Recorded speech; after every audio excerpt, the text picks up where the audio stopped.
असोसिएशनवर नेमकं राज्य कोणाचं, शरद पवार आपला गड राखतात का हे आपल्याला थोड्याच वेळात कळणार आहे। तोपर्यंत आणखी एक युद्ध उद्यापासून सुरू होणार आहे, ती म्हणजे भारत विरुद्ध बांगलादेश अशी वन डे सिरीज उद्यापासून सुरू होणार आहे।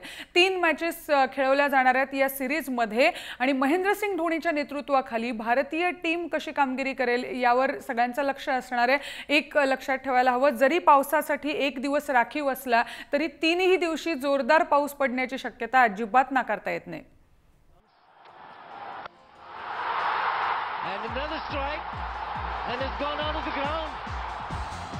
गेल्या वर्षी जून मध्ये भारताने बांगलादेशमधली एकदिवसीय मालिका 2-0 अशी जिंकली होती।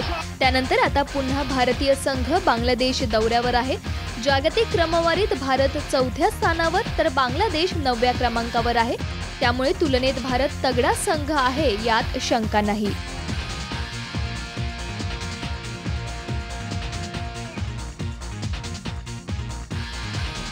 3 एकदिवसीय मालिकेची सुरुवात उद्यापासून होणार आहे, तर मीरपूरच्या मैदानावर 3 सामने खेळले जाणार आहेत। भारतीय संघात सर्वात अनुभवी खेळाडूंमध्ये महेंद्रसिंग धोनी, आर अश्विन, सुरेश रैना, रवींद्र जडेजा यांचा समावेश आहे।